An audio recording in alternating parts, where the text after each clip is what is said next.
નમસ્કાર, news capital પર હું છું ખુશ્બુ પંડ્યા। આજે આપણી સાથે એક એવા વ્યક્તિ છે જેને આમ તો ઇન્ટ્રોડક્શનની કોઈ જરૂર નથી, પણ એમને જોઈને મને એક વસ્તુ યાદ આવે છે कि किसी चीज़ को इतनी शिद्दत से चाहो कि पूरी कायनात भी उसे आपसे मिलाने की कोशिश में लग जाती है। अगर जो આપણો નિશ્ચય દ્રઢ હોય ને તો એ વ્યક્તિ કંઈ પણ કરી શકે છે। મારી સાથે છે આજે કનુભાઈ ટેલર, જે પદ્મશ્રી એવોર્ડી છે। આપણે સીધી જ એમની સાથે વાત કરીશું। આપનું સ્વાગત છે ન્યૂઝ કેપિટલ પર। ન્યૂઝ કેપિટલના દર્શકોને સૌથી પ્રથમ તો હું વંદન કરું છું। જી સર, તમે દિવ્યાંગોની આટલી હેલ્પ કરી છે અને એમના માટે કાર્યો કરો છો। તમે બી પોતે દિવ્યાંગ છો અને એમના માટે આટલું બધું વિચારી રહ્યા છો। સૌથી પહેલાં તો તમારી જર્ની વિશે કહો, કેમ કે તમારું બાળપણ પૂરું સ્ટ્રગલથી ભરેલું હશે। હું અહીંયાથી અડાજ ગામમાં 1956માં 17/5/56 મારો જન્મ થયો હતો। મારા પિતા દરજી કામ કરતા હતા અને બહુ જ ગરીબ હતા। પપ્પા શેર લાવે અને શેર ખાતા। મારાથી બે નાના ભાઈઓ, એક બહેન, એ બધા પરિવારમાં એ સાચવતા હતા। એમની પાસે એવી કોઈ કેપિટલ નથી, કોઈ ઘર નહોતું, કાંઈ નહીં। સામાન્ય એક ઝૂંપડાની અંદર રહેતા મારા માતા પિતા। હું એમનું પહેલું સંતાન હતો। મને તાવ આવ્યો જન્મ પછી 8 મહિનાનો હતો ને, તો એમની આર્થિક પરિસ્થિતિ એટલી ગરીબ હતી એટલે તેઓ પહેલાં પીછી મરાવા ભૂત ભુવા પાસે ગયા। કોઈ મસ્જિદમાં ગયું, કોઈ મંદિરે ગયું, કોઈ આ બાધા રાખી, કોઈ કે ભગવાનનો રથ ફરી વળ્યો છે, કોઈ એમ કે એને પૂર્વજન્મના પાપોથી આ થયું છે, કોઈ એમ કે એને મૂઠ વાગી ગઈ છે। અનેક પ્રક્રિયા કરાવતા મારા જીવનના 8 વર્ષ થઈ ગયા। મને 8 વર્ષનો થયો તો હું ચાલી ન શક્યો, એટલે મારી મમ્મીએ જીદ કરી આપણે આણંદ મોટા ડૉક્ટરને બતાવવું જોઈએ। પણ પપ્પા કહે કે આપણી પાસે એટલા પૈસા નથી, આપણે કેવી રીતે આ કરી શકીએ। તો પણ જેમ તેમ કરીને મને સર્જન ડૉક્ટર પાસે લઈ ગયા। ડૉક્ટરે કીધું કે ભાઈ અમને તાવ આવ્યો તો 8 મહિનાના હતા ત્યારે, તો તાવમાં એ ડૉક્ટરે, ગામડાના ડૉક્ટરે ઇન્જેક્શન મૂકી દીધું હતું। એટલે એમને કીધું કે આ બાળકને પોલિયો થઈ ગયો છે। તાવ તો ઉતરી ગયો, પણ મારા બંને પગ આ જીવન લઈને તાવ ગતો રહ્યો। હું પહેલા ધોરણમાં મને દાખલ કર્યો, મારે ભણવું જ હતું। પહેલાં બીજા ધોરણમાં હું ઘસડીને મારા ઘરથી સ્કૂલ 1-1.5 કિલોમીટર દૂર હતી, હું ઘસડીને ચાલીને જતો હતો। તો મારા હાથમાં કાંકરા વાગે, પગમાં કાંકરા વાગે, લોહી નીકળે, કૂતરાઓ મારી પાછળ ભસે। હું બહુ મનોમન દુઃખી થઈ જતો હતો, પણ મેં સંકલ્પ કર્યો હતો કે મારી જિંદગીમાં જે વિકલાંગતા મારી છે એ વિકલાંગતાનો સહજ સ્વીકાર કરવો પડશે। જો હું નહીં સ્વીકારું તો હું મારા જીવનમાં કંઈ નહીં કરી શકું। મારા ગામમાં 1 થી 11 ધોરણની સ્કૂલ હતી, હું ઘસડીને જતો હતો। હું થાકી ગયેલો, બહુ થાકી ગયેલો। હું જ્યારે 10મામાં આવ્યો ત્યારે મારે એટલો બધો થાકી ગયો કે હું શું કરું, મનોમન પડી ભાગ્યો અને મને એમ થયું કે મારે જીવવું નથી। એટલે મેં ઊંઘની ગોળી 8-10 લાવીને હું ખાઈ ગયો। બપોરે 12 વાગે ખાધી, બીજે દિવસે 4 વાગે મારી આંખ ખુલી। ત્યારે બધાએ કીધું કે શું થયેલું। પણ મેં તે વખતે મનોમન ઉઠ્યા પછી બીજે દિવસે સંકલ્પ કર્યો કે ભગવાન તારે મને જીવાડવો જ હતો, હવે મારે જીવવાનું જ છે। કારણ કે મેં આપઘાત કરવા પ્રયત્ન કર્યો પણ હું મરી ન શક્યો, ભગવાને લીધા નહીં। એટલે તે વખતે મને મનમાં એમ થયું કે મારે જિંદગી જીવવાની છે। તો હું આજથી સંકલ્પ કરીશ કે હું આ જિંદગી મારી સારી રીતે જીવીને હું ભગવાનની સામે હું એને રાજીપો મળે કે એની સાથેની ફાઇટ ગણો જે ગણો એ હવે જે છે મેં મારી વિકલાંગતા મેં સ્વીકારી લીધી. જ્યારે મેં એસએસસીની પરીક્ષા આપી, હું પાસ થયો, ત્યારે મારા મમ્મી પપ્પાએ એમ નક્કી કર્યું હતું કે ભાઈ ગામમાં એને એક પાનનો ગલ્લો કરી આપીશું અને અમે એને સામાન લાવી આપીશું, એ વેચશે અને એનું ગુજરાન ચલાવશે. હવે ગામડામાં રહેતા, ઝૂંપડપટ્ટીમાં રહેતા, ક્યાં કોલેજ કેવી રીતે જઈ શકે? પણ મેં નક્કી કર્યું હતું કે મારે ભણવું જ છે. મારું રિઝલ્ટ આવ્યું એસએસસીનું, પછી મારી પાસે 10-15 રૂપિયા હતા. એ રૂપિયા લઈને હું સવારે 7 વાગ્યાની ગાડીમાં હું અમદાવાદ જવા નીકળી ગયો. મેં જોયું તો નડિયાદ સ્ટેશને મારા જે એક વિકલાંગ છોકરી વ્હીલચેર પર બેસીને આવી અને રેલવે સ્ટેશન પર આવીને ટ્રેન આવી એટલે એને કીધું કે મને જરા ઊંચકીને બેસાડી દો, કોઈ મદદ કરો ભાઈ. એટલે તરત બધાએ મદદ કરી, એની વ્હીલચેર મૂકી દીધી, એને બેસાડી પણ દીધું. આ ઘટના મારા મગજમાં લાગી ગઈ કે જો આ વિકલાંગ બેન છે તો બેને પણ લોકોની મદદ લઈને આજે ગાડીમાં બેસી, તો હું તો એક પુરુષ છું, મારે પણ કોઈની મદદ લેવી હોય તો શા માટે નામોશી લાવવી કે ગભરાવવું જોઈએ? મેં આ પ્રમાણે કર્યું. અમદાવાદ સ્ટેશન આવ્યું તો અમદાવાદ સ્ટેશને એને કોઈની મદદ લીધી, વ્હીલચેરમાં બેસી, એ પોતે રિક્ષામાં બેસીને ગતી રહી એના કામે. બસ તે જ ટાઈમે મેં નક્કી કર્યું કે મેં મારી વિકલાંગતા સ્વીકારી છે, તો કોઈની પાસે આપણે મદદ લેવામાં નામોશી શું કરવાની જરૂર છે.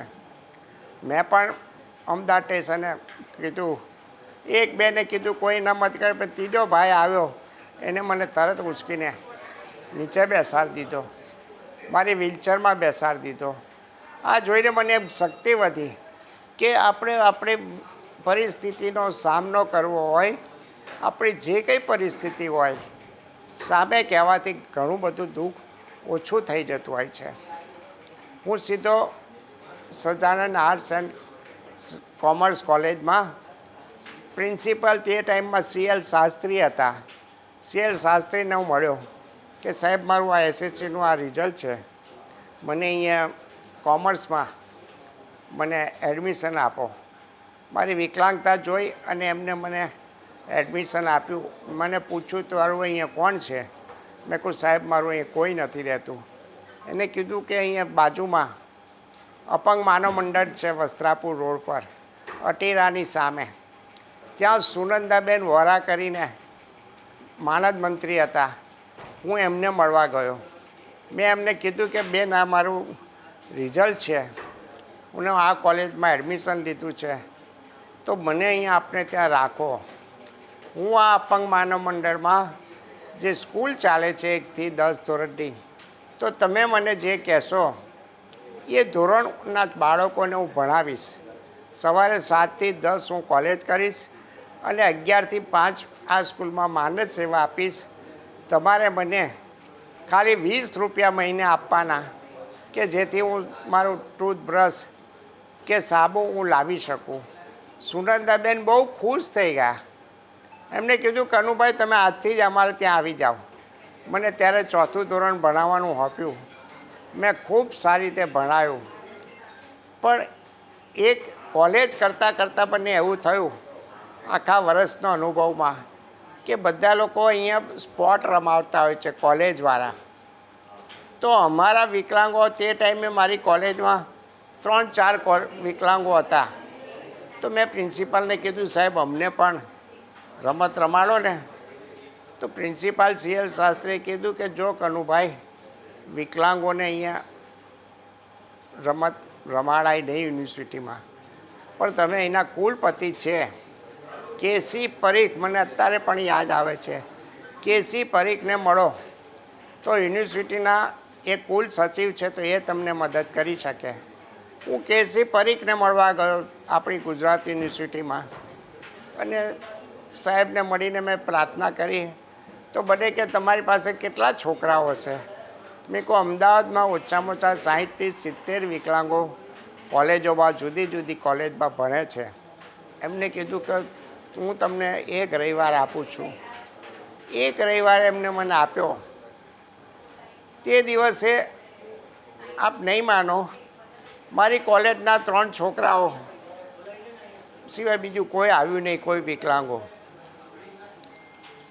મારા પ્રિન્સિપાલે અને મને કુલ સચિવે કીધું, જો અમે તમને એટલે જ ના પાડતા હતા કે વિકલાંગો રમતગમતમાં કોઈ નહીં આવે કનુભાઈ, તમે ખોટી જીદ કરતા હતા એટલે મેં માની ગયો. હું પણ બહુ દુઃખી થયો કે કેમ વિકલાંગો આવ્યા નહીં. હું તો બધે કોલેજોમાં ગઈને બધાને મળીને આવ્યો હતો, તો બધાએ તો મને હા પાડી હતી. આવું કર્યું આ વિકલાંગોએ. પછી બીજા અઠવાડિયે મને એમ થયું કે મારે વિકલાંગોને મળવા જવું જ જોઈએ. એનું શું કારણ? તો બધા વિકલાંગોએ કીધું, કનુભાઈ અહીંયા આગળ એસટી બસમાં સોમથી શુક્રવાર સુધી જ એસટી બસમાં કન્સેશન મળે છે, શનિવાર સુધી. રજાના દિવસે વિકલાંગોને એસટીમાં કન્સેશન નથી મળતું. હું તો જિંદગીમાં કોઈ દિવસ બેઠો નહોતો બસમાં, એટલે મેં કીધું કે આવું છે તો કે હા. પછી મેં જરા તપાસ કરી તો વિકલાંગોને ત્યાં એસટીમાં કન્સેશન આપતા નહોતા, ખાલી ભણતા વિદ્યાર્થીઓને આપતા હતા.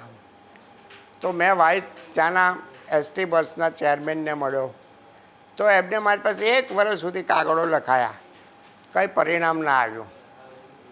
પછી મને એમ થયું કે આ લોકો માનશે નહીં, એટલે છેલ્લો કાગળ મેં લખ્યો કે તમે નહીં કરો આ કામ, અમારી માગણી નહીં સ્વીકારો, તો હું આ મરણ અપવાસ પર ઉતરીશ. એમને એમ હતું કે આ કેવી રીતે કરવાનો છે, આ તો અપંગ માનવ મંડળમાં રહે છે, એ પોતે વિકલાંગ છે, એનું કોઈ મદદ કરનારું નથી, તો એને કંઈ કરવાની જરૂર નથી. પણ જ્યારે હું અપવાસ પર બેઠો તો હું ને મારા પેલા 2-3 મિત્રો હતા, બીજું કોઈ નહોતું. 3-4 દિવસ પછી સંદેશ, તે જમાનામાં જનસત્તા ચાલતું હતું અહીંયા, જનસત્તા, લોકસત્તા, ગુજરાત સમાચાર, આ બધા પેપરોમાં આવવા માંડ્યું કે એક વિકલાંગ એસટી બસ કોર્પોરેશને આ મરણ અપવાસ પર આ માગણી લઈને બેઠો છે. પેપરોમાં આવ્યું એટલે લોકો, ગામડાના વિકલાંગો ત્યાં મને મદદ કરવા આવ્યા કે કનુભાઈ તમે અમારા માટે બેઠા છો વિકલાંગ થઈને. એટલે બધાએ કીધું ચાલો અમે પણ તમારી સાથે અપવાસ પર જોડાઈએ. મેં કહ્યું તમે એમ જ બેસો, હું આ મરણ અપવાસ પર હું ભલે મરી જાઉં, પણ હું આ માગણી સ્વીકારી છે સરકાર ત્યાં સુધી કરીશ, તમે મારી સાથે રહો. તો પહેલાં સંખ્યામાં 10-15 થયા, બીજે દાડે 20 થયા, ત્રીજે દાડે 40 થયા, એમ 50-100 દિવ્યાંગો રાતભર મારી સાથે સુવા લાગ્યા. પણ સરકારને એમ કે આ બધા તો જતા રહેશે, કોઈ માગણી જ સ્વીકારે નહીં, કોઈ આવે નહીં, કંઈ નહીં, ખાલી પોલીસવાળા આવે. જે મારો 8મો દિવસ હતો ત્યારે મારા મોરારજી દેસાઈ પણ મારી ખબર જોવા આવ્યા. તે જમાનામાં ઇન્દિરા ગાંધી કંઈ ગુજરાતમાં આવેલા હતા અમદાવાદમાં, તે એમને પણ મને કીધું કે અમે તને સારી પોસ્ટ પર નોકરી લગાવી દઈશું, તારી આવક વધી જશે. આ બધી માગણી છોડીને શાંતિથી જિંદગી જીવો તમે. મેં કહ્યું ના, હું જિંદગી ભલે મરી જાઉં ગમે તેટલા દિવસે, પણ હું અપવાસ નહીં છોડું. 11મા દિવસે મારી તબિયત 8-9મા 10માથી મારી તબિયત થોડી બગડતી હતી, પણ મેં કીધું હું નહીં કરું, આ અપવાસ નહીં છોડું. 11મા દિવસે તે જમાનામાં માધવસિંહ સોલંકી હતા, વાહન વ્યવહાર મિનિસ્ટર મોહમ્મદ સુરતી હતા, આ બધા આવ્યા, એસટી બોર્ડના ચેરમેન આવ્યા અને કીધું કે અમે તમારી માગણી સ્વીકારીએ છીએ કનુભાઈ, બોલો તમે અપવાસ છોડી દો. મેં કહું ના, મારી 3 માગણી છે. એક તો પહેલી કે બસમાં જ્યારે વિકલાંગ ચડે છે તો ફૂલ બસ ભરેલી હોય, કોઈ એને જગ્યા નથી આપતું, એટલે તમે એવું લખો બસ દરવાજાની સામે કે આ બેઠક દિવ્યાંગો માટે અનામત છે. એક માગણી આ આપો. બીજી માગણી કે વિકલાંગ મારી જેમ 100% વિકલાંગ હોય, 80% વિકલાંગ હોય તો હેલ્પરની એને જરૂર પડતી હોય છે. તો મેં કહ્યું હેલ્પરને 50% તમે એને માગણી સ્વીકારો, પછી વિકલાંગને 100%. ને આ માગણી એ લોકોએ સ્વીકાર કરી લીધી. અને તે જમાનાની વાત કરું છું, 75-76ની, ત્યારે ગુજરાતમાં 3.5 લાખ વિકલાંગો હતા. 3.5 લાખ વિકલાંગોને એસટીમાં કન્સેશન મળતું આજે પણ ચાલુ જ છે. અને દિવ્યાંગોને આ મોટી મારી એ થઈ, જેવા પાસ છોડ્યા મેં, અને એક જ વર્ષ નહીં થયું હોય ત્યાં મોરારજી દેસાઈની સરકાર આવી, એ વડાપ્રધાન બન્યા. ને જીનીવામાં તે ટાઈમે 79ની વાત કરું છું, 6ઠ્ઠી મોબિલિટી ઇન્ટરનેશનલ વર્લ્ડ કોન્ફરન્સ હતી. તો ભારત સરકાર તરફથી પણ એક વિકલાંગને મોકલવાના હતા. મોરારજી દેસાઈ મારા વિશે બધું જાણતા હતા, એટલે એમના પીએ તે ટાઈમમાં જનક પટેલ કરીને હતા, મને દિલ્હી લઈ ગયા. અને મોરારજી દેસાઈએ જ્યારે હું ઘસડીને ચાલતો હતો એ એમને જોયું હતું. મોરારજી દેસાઈએ મારું નામ સિલેક્ટ કર્યું અને એમને પીએ કીધું કે તમને કોઈ પણ વસ્તુ આપવામાં નહીં આવે સગવડ. તો મેં કીધું સાહેબ કંઈ નહીં, મારી પસંદગી થઈ. તો એમને કીધું કે તને લંડન લઈ જઈશું, અને લંડનથી મને બીજે દિવસ સ્વિટ્ઝરલેન્ડ લઈ ગયા.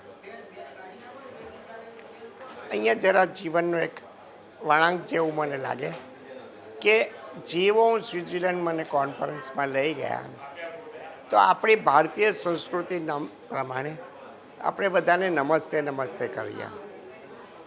ત્યારે લંડનમાં એકબીજાને બધા ગળે લાગે અને કિસ કરે.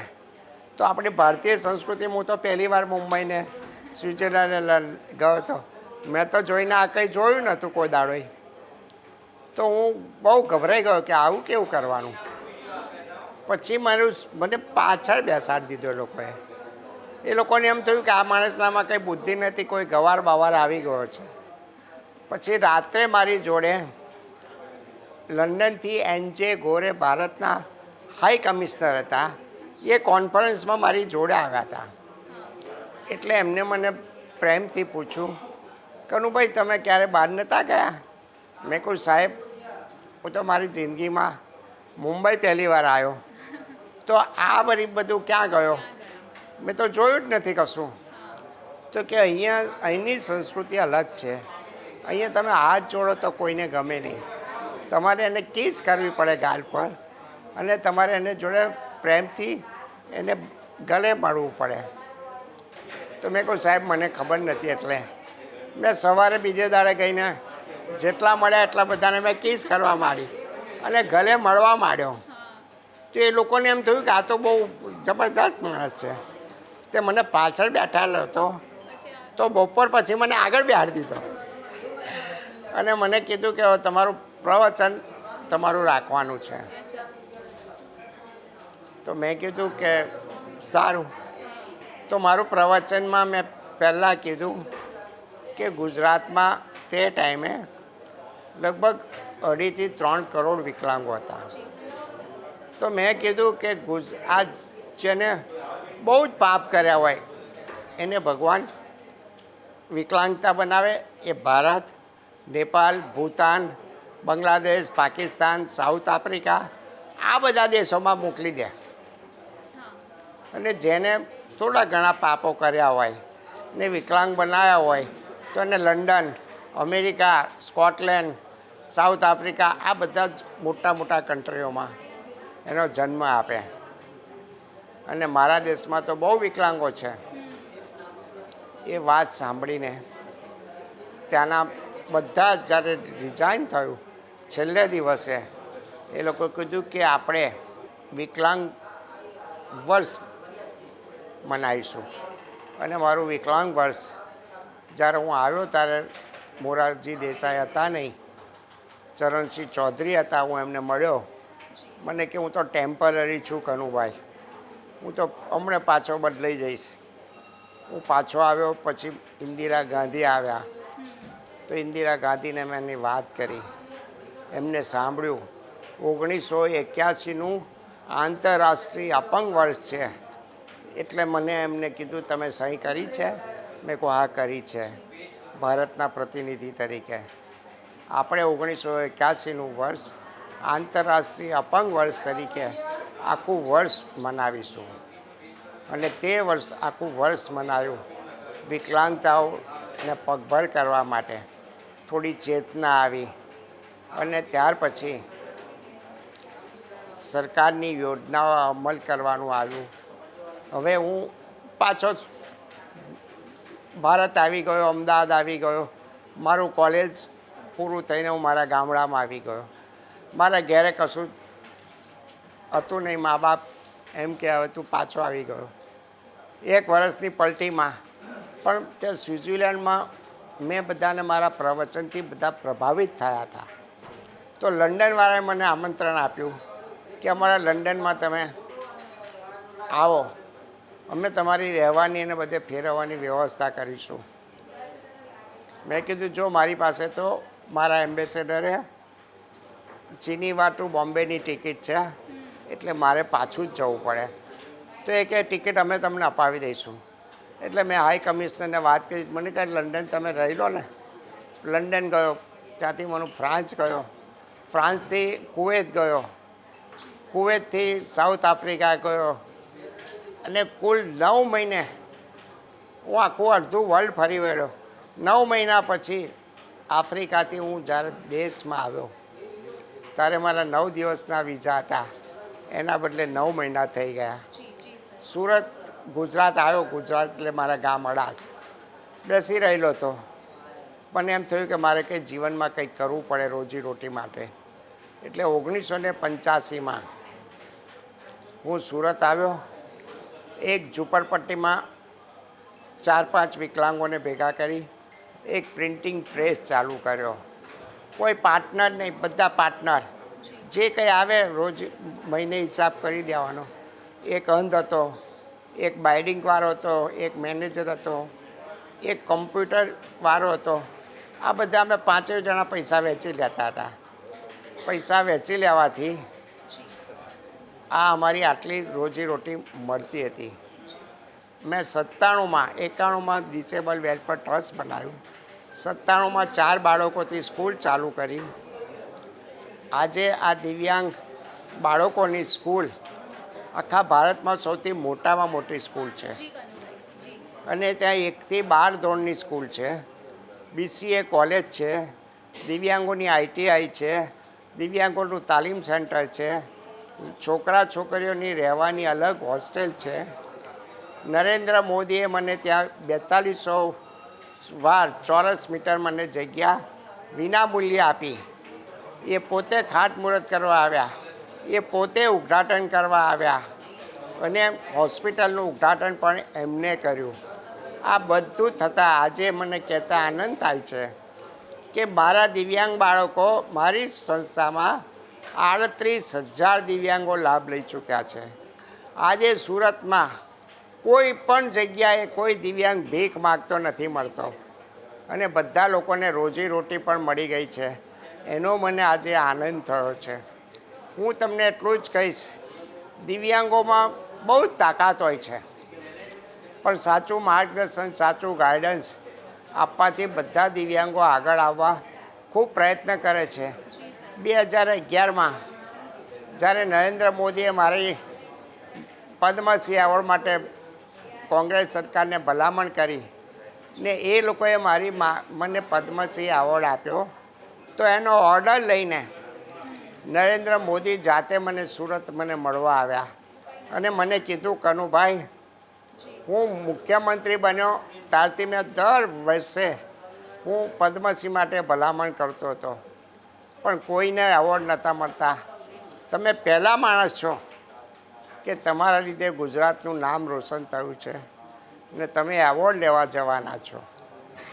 આજે મને કહેતા આનંદ થાય છે કે ભારતમાં પહેલીવાર દિવ્યાંગોનું ઘરડાઘર ભરૂચ નર્મદા નદીના કિનારે મુખ્યમંત્રી ભૂપેન્દ્રભાઈ પટેલના ખાસ મદદથી કલેક્ટરશ્રીએ મને 10 વીઘા જમીન ફાળવી છે. ત્યાં આગળ અત્યારે કેપી ગ્રુપના ચેરમેન ફારૂકભાઈ આ જગ્યા પર જ્યારે મુખ્યમંત્રી આવ્યા હતા શિલાન્યાસ સુધી કરવા, ત્યારે ફારૂકભાઈ આવ્યા હતા તો એમને કીધું કે હું લગભગ 10 થી 20 કરોડના ખર્ચે અહીંયા રિસોર્ટ ટાઈપનું 200 થી 250 વિકલાંગો રહે એવું હું ઘરડાઘર બનાવી આપીશ. અત્યારે ઘરડાઘરનું મારું કામ પૂરું થઈ રહ્યું છે. મેં જીવનમાં જે કંઈ સ્વપ્ન જોયા હતા, જે સંકલ્પ કર્યા હતા, એ બધા જ સંકલ્પો આજે મારા પૂરા થઈ ગયા છે. કનુભાઈ, આપ અમારી સાથે જોડાયા એ બદલ આપનો આભાર. તો આપણી સાથે જોડાયા હતા કનુભાઈ, જેમને પદ્મશ્રી એવોર્ડ મળ્યો છે, જેને સુરતના નાના ગામથી લઈને અમદાવાદ આવ્યા, પછી મુંબઈ અને પછી લંડન સુધીની સફર તય કરી હતી. ન્યૂઝ કેપિટલ પર જોડાવા બદલ આપનો આભાર. નમસ્કાર.